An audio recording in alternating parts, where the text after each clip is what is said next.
Estas férias leve o observador no bolso. Na praia, no campo ou entre viagens, acompanhe toda a atualidade sem limites. Assine com 40€ de desconto e habilite-se a ganhar uma estadia de 2 noites num dos hotéis boutique da Small Portuguese Hotels. Este verão, desligue da rotina, não da informação. Assine em observador.pt. Hora.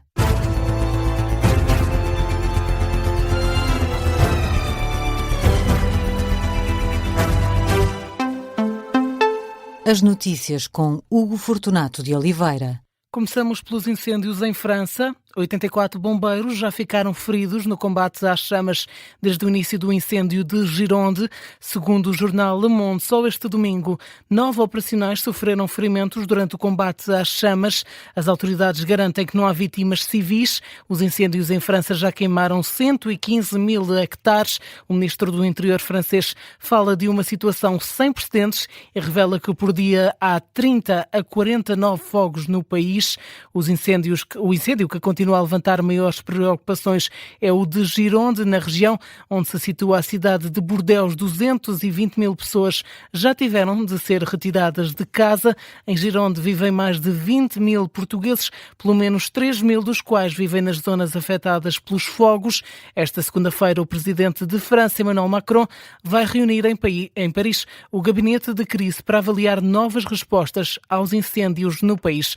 E no terreno, as operações do contingente português em Bordeaux não estão a ser fáceis. Em declarações à RTP, o adjunto de Operações e Proteção Civil, Alexandre Penha, explica que o fumo denso e a falta de visibilidade impediram o apoio aéreo nas últimas horas, num combate que se mantém, diz, extremamente difícil.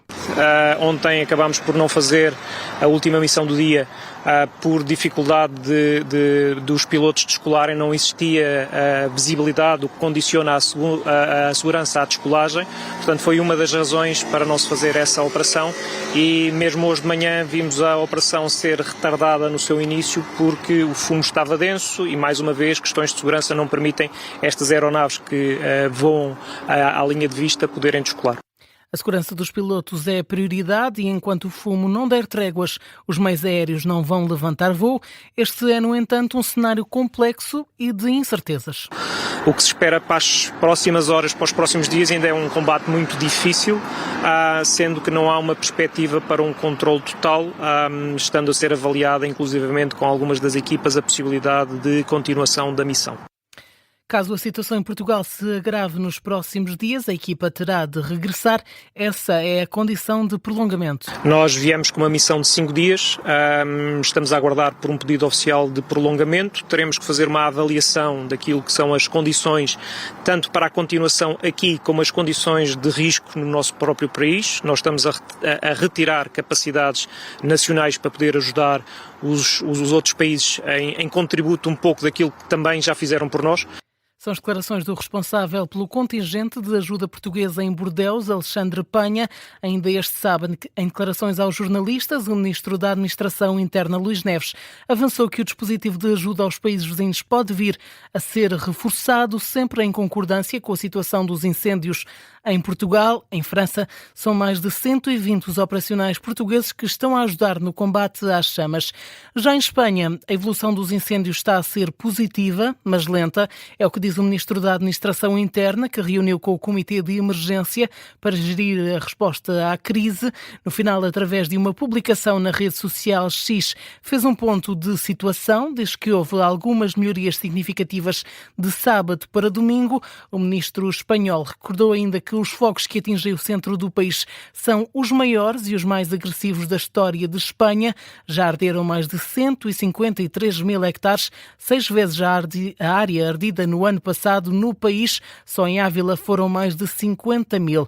O governo espanhol também já deu a ordem. A população retirada só voltará a casa quando as condições forem seguras. Ainda nos incêndios, mas em Portugal, está em resolução o incêndio de Sor, no distrito de Coimbra.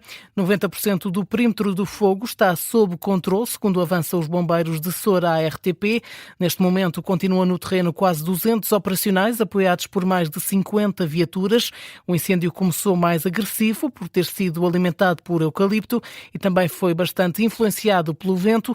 Apesar do ambiente agora estar mais calmo, o presidente da Câmara de Sor avança que este é um segundo incêndio na região em 24 horas. Felizmente foi um fogo completamente florestal, longe dos perímetros urbanos, mas é de dizer, dar nota que em 24 horas tivemos 2 fogos com alguma intensidade no arranque, um no nosso concelho, outro no limite, no concelho de Pombal, mas no limite do nosso concelho, o que demonstra bem os cuidados que vamos ter esta época toda e que, com certeza, no seguimento da tempestade Christian e com todo o material que está neste momento posto no solo, será um verão intenso e de muito cuidado e de muita atenção, e está aprovado nestes 2 incêndios.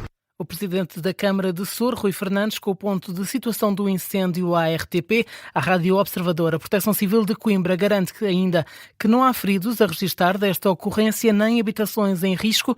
A esta hora há um incêndio ativo no país, em Ponte de Lima. Reúne quase meia centena de operacionais apoiados por uma dezena de viaturas. O INEM rejeita qualquer desmantelamento do dispositivo de emergência e nega a retirada de 100 ambulâncias do serviço. É a resposta do Instituto às denúncias da Comissão de Trabalhadores. Num comunicado, a Comissão tinha alertado que a transferência destas viaturas para as unidades locais de saúde as deixaria fora de serviço, comprometendo assim a capacidade de resposta às necessidades das populações. Em resposta, o Instituto Nacional de Emergência Médica garante que o dispositivo de emergência não está em causa. Quanto à eventual substituição das atuais ambulâncias de suporte imediato de vida por viaturas ligeiras, o Instituto esclarece que se trata de um ajustamento dos meios às missões das equipas, assegurando que esta é uma alteração que não terá impacto na assistência prestada aos utentes. Na atualidade internacional, foi abatido pelas autoridades alemãs em Berlim o suspeito do ataque na marcha LGBT.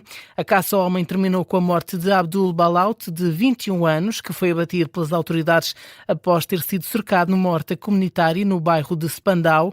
A informação foi confirmada pelo porta-voz da polícia de Berlim, Florian Natt, através de um vídeo publicado nas redes sociais. O suspeito avançou na direção das forças de segurança com uma arma branca. Perante essa ameaça, a polícia recorreu ao uso de armas de fogo.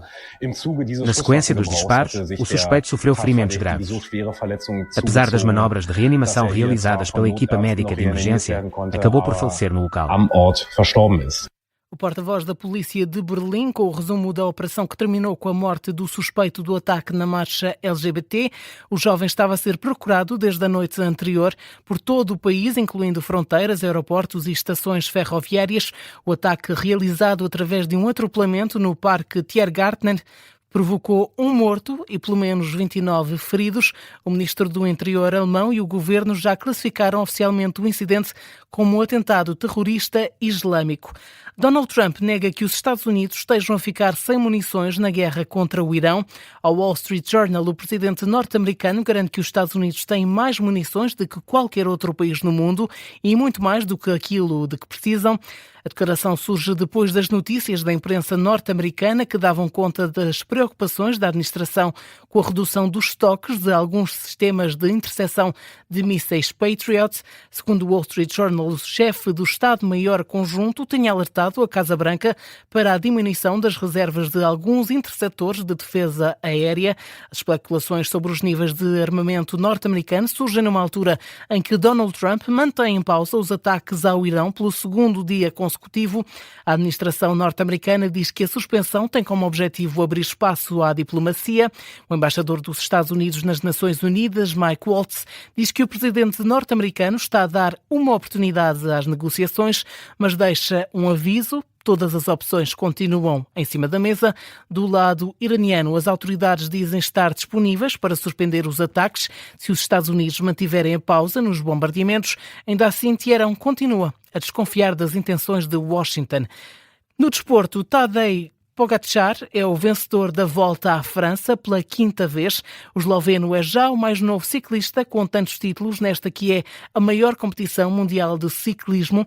Na última etapa em Paris acabou por ser Van der Poel a terminar em primeiro lugar, mas é Pogačar de 27 anos e com uma média de velocidade de 33 km por hora na competição que se junta hoje aos ciclistas mais vitoriosos da Volta à França.